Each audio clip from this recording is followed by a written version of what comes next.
Good morning to all. നമ്മൾ ഇന്ന് ഈ വീഡിയോയിൽ ഡിസ്കസ് ചെയ്യുന്നത് +1 ഫിസിക്സ് ടെക്സ്റ്റ് ബുക്കിലെ തെർമോഡൈനാമിക്സ് എന്ന ചാപ്റ്ററിലെ ഒരു ഇമ്പോർട്ടൻറ്റ് ടോപ്പിക്കാണ് first law of thermodynamics. First law എന്താണെന്ന് പറയുന്നതിന് മുമ്പായിട്ട് നമ്മളൊരു പുതിയൊരു ടേം അതൊന്ന് അറിഞ്ഞിരിക്കണം. എന്താണെന്ന്? Internal energy.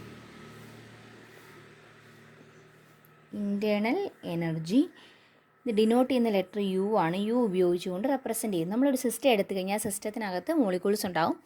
ആ മോളിക്യൂൾസിൻ്റെ ടോട്ടൽ കൈനറ്റിക് എനർജിയും പൊട്ടൻഷ്യൽ എനർജിയും കൂടെ ചേർത്ത് വിളിക്കുന്ന പേരാണ് internal energy.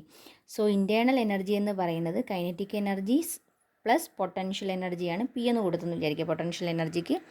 So K plus P ആണ് ഇൻറ്റേർണൽ എനർജി എന്ന് പറയുന്നത്.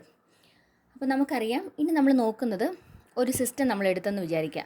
ആ സിസ്റ്റത്തിലേക്ക് നമ്മൾ ഹീറ്റ് അപ്ലൈ ചെയ്ത് കഴിയുമ്പം ആ ഹീറ്റ് എന്തിനെല്ലാം വേണ്ടി ഉപയോഗിക്കുന്നുണ്ട് അതാണ് നമ്മൾ നോക്കുന്നത്. അതിനുവേണ്ടി ഒരു സിസ്റ്റം നമ്മളെടുത്തു. നമ്മൾ നേരത്തെ പറഞ്ഞതുപോലെ തന്നെ, ഇതിന് മുന്നിലുള്ള വീഡിയോയിൽ പറഞ്ഞ പോലെ തന്നെ ഒരു സിലിണ്ടർ എടുത്തിരിക്കുന്നു. എന്നിട്ട് അതിനുള്ളിൽ ഗ്യാസ് നിറച്ചിട്ട് അതിൻ്റെ മുകളിൽ ഒരു പിസ്റ്റൺ വെച്ചിരിക്കുന്നു. ഇതിലേക്ക് ഞാനൊരു 10 ജൂള് ഹീറ്റ് എനർജി അപ്ലൈ ചെയ്യുകയെന്ന് വിചാരിക്കാം. എന്തൊക്കെ സംഭവിക്കുമായിരിക്കും? ഒന്നാമത്തെ കാര്യം എന്ന് പറഞ്ഞു കഴിഞ്ഞാൽ ഇതിനകത്ത് ഗ്യാസ് മോളിക്യൂൾസ് ഹീറ്റ് ചെയ്യപ്പെടും, ചൂടാകും, ടെമ്പറേച്ചർ കൂടും. ടെമ്പറേച്ചർ കൂടുക എന്ന് പറഞ്ഞപ്പോൾ അവിടെ എന്തായിരിക്കും സംഭവിക്കുന്നത്? അതിൻ്റെ കൈനറ്റിക് എനർജിയും പൊട്ടൻഷ്യൽ എനർജിയൊക്കെ മാറുമല്ലേ ചെയ്യുന്നത്. സോ കൈനറ്റിക് എനർജി മാറുക എന്ന് പറയുമ്പോൾ എന്ത് പറ്റും? ഇൻറ്റേർണൽ എനർജിക്ക് വേരിയേഷൻ ഉണ്ടാകുന്നുണ്ടെന്ന് പറയാം. അപ്പോൾ ഒരു 4 ജൂള് അല്ലെങ്കിൽ ഒരു 6 ജൂൾ എനർജി എന്ന് പറഞ്ഞാൽ അതിൻ്റെ ഇൻറ്റേർണൽ എനർജിക്ക് ചേഞ്ച് വരുത്താൻ വേണ്ടി ഉപയോഗിച്ചെന്ന് കരുതുക. ബാക്കി എത്രയുണ്ട്? ഒരു 4 ജൂൾ മിച്ചമുണ്ട്. ആ 4 ജൂൾ ഉപയോഗിച്ചുകൊണ്ട് ഈ ഗ്യാസ് എക്സ്പാൻഡ് ചെയ്തിട്ട് പിസ്റ്റണെ മുകളിലേക്ക് ഉയർത്തും. അങ്ങനെയാണെങ്കിൽ നമ്മൾ കൊടുത്തത് 10 ജൂളാണ്.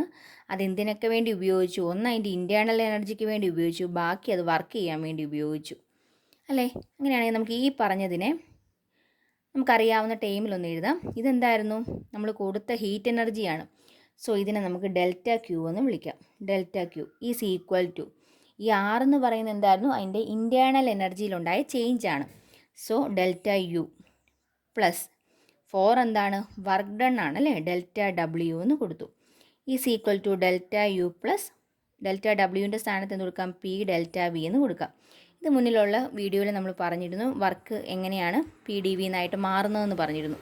അപ്പോൾ നമ്മൾ കൊടുത്ത ഹീറ്റ് എനർജി എന്തിനൊക്കെ വേണ്ടി ഉപയോഗിച്ചു? ഇൻറ്റേർണൽ എനർജിക്കകത്ത് ചേഞ്ച് വരുത്താൻ വേണ്ടി, വർക്ക് ചെയ്യാൻ വേണ്ടി ഉപയോഗിച്ചു.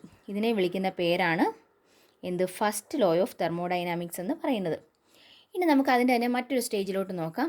ഒരു പർട്ടിക്കുലർ തെർമോഡൈനാമിക് പ്രോസസ്സ് എടുത്തു. ഐസോതെർമൽ പ്രോസസ്സ് കൺസിഡർ ചെയ്തെന്ന് വിചാരിക്കുക. ഐസോതെർമൽ പ്രോസസ്സ് എന്ന് പറഞ്ഞാൽ പേരിനകത്ത് തന്നെയുണ്ട്. ടെമ്പറേച്ചർ കോൺസ്റ്റൻ്റ് ആയിട്ട് നിൽക്കുന്ന പ്രോസസ്സിനെയാണ് ഐസോതെർമൽ പ്രോസസ്സ് എന്ന് വിളിക്കുന്നത്. അപ്പോൾ temperature is equal to constant, അതാണ് ഐസോതെർമൽ പ്രോസസ്സ്. ടെമ്പറേച്ചർ കോൺസ്റ്റൻ്റ് ആകുമ്പോൾ എന്ത് പറ്റും? ഇൻറ്റേർണൽ എനർജിക്കകത്ത് ചേഞ്ച് വരുമോ? ഇല്ല. നമ്മളിവിടെ പറഞ്ഞു ഹീറ്റ് ചെയ്ത് കഴിഞ്ഞപ്പോൾ എന്ത് പറ്റി? ടെമ്പറേച്ചർ കൂടിയപ്പോൾ അതിൻ്റെ കൈനറ്റിക് എനർജിയൊക്കെ ഇൻക്രീസ് ചെയ്യുമായിരുന്നെന്ന് പറഞ്ഞു. സോ ടെമ്പറേച്ചർ കൂടുമ്പോഴാണ് എന്ത് പറ്റുന്നത്? അല്ലെ, ടെമ്പറേച്ചറിനകത്ത് ചേഞ്ച് ഉണ്ടാകുമ്പോഴാണ് ഇൻറ്റേർണൽ എനർജിക്കകത്ത് ചേഞ്ച് ഉണ്ടാകുന്നത്. സോ ടെമ്പറേച്ചർ കോൺസ്റ്റൻ്റ് ആണെങ്കിൽ ഇൻറ്റേർണൽ എനർജിക്കകത്തുള്ള ചേഞ്ച് എന്ന് പറയുന്നത് എന്തായിരിക്കും? 0 ആയിരിക്കും. So delta U is equal to 0 എന്ന് കൊടുക്കാം.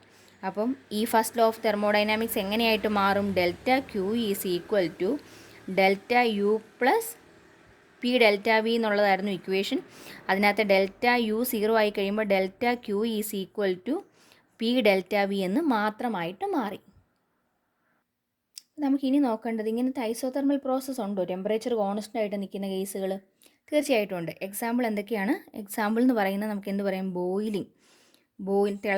തിളയ്ക്കുന്ന ഏത് ടെമ്പറേച്ചറിലാണ്? 100 ഡിഗ്രി ടെമ്പറേച്ചറിലാണ്. അപ്പോൾ ടെമ്പറേച്ചർ കോൺസ്റ്റൻ്റ് ആണല്ലോ. സോ ബോയിലിംഗ് അതിന് എക്സാമ്പിളാണ്. മെൽറ്റിംഗ് അതിന് എക്സാമ്പിളാണ്.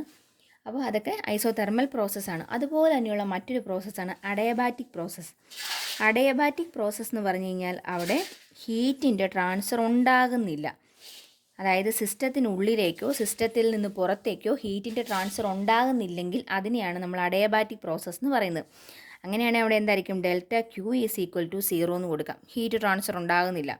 സോ ഫസ്റ്റ് ലോ എങ്ങനെ മാറും? Delta Q is equal to delta U plus P delta V എന്നായിരുന്നു ഇക്വേഷൻ. ഡെൽറ്റ ക്യൂ 0 ആയി കഴിഞ്ഞാൽ is equal to delta U plus P delta V എന്ന് മാത്രമായി. അതിൽ നിന്നും എന്തെഴുതാം? Delta U is equal to minus P delta V എന്ന് കിട്ടി. ഇതാണ് അഡയബാറ്റിക് പ്രോസസ്സിൻ്റെ കേസിലുള്ള ഫസ്റ്റ് ലോ ഓഫ് തെർമോഡൈനാമിക്സ്.